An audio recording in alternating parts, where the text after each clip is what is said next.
और मैं मुख्यमंत्री से अपील करता हूं कि वह आएं और अपनी बातें आपके सामने रखें। मुख्यमंत्री जी। मैं इस मंच के माध्यम से पुनः श्री आडवाणी जी से अपील करना चाहता हूं, अपनी यात्रा को स्थगित कर दें, स्थगित करके वो दिल्ली वापस चले जाएं। देश हित में अगर इंसान ही नहीं रहेगा, इंसान नहीं रहेगा, तो मंदिर में घंटी कौन बजाएगा या कौन बजाएगा? जब इंसानियत पर खतरा हो, इंसान नहीं रहेगा तो मस्जिद में इबादत कौन देने जाएगा? 24 घंटा मैं निगाह रखा हूं।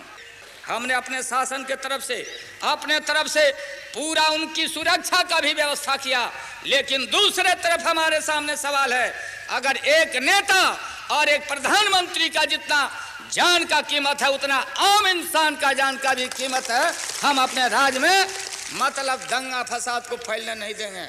जहां फैलाने का नाम लिया और जहां बवेला खड़ा करने का नाम लिया, तो फिर हमारे साथ चाहे राज रहे या राज चला जाए, हम इस पर कोई समझौता करने वाले नहीं हैं।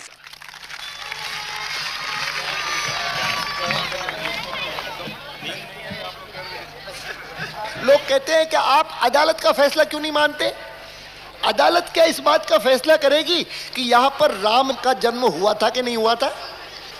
आपसे तो इतनी आशा है, बीच में मत पड़ो, रास्ते में मत आओ, क्योंकि ये जो रथ है लोक रथ है, जनता का रथ है, जो सोमनाथ से चला है और जिसने मन में संकल्प किया हुआ है कि 30 अक्टूबर को वहां पर पहुंच करके कार सेवा करेंगे और मंदिर वहीं बनाएंगे, उसको कौन रोकेगा?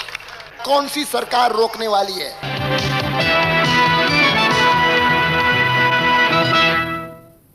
Good evening. The headlines.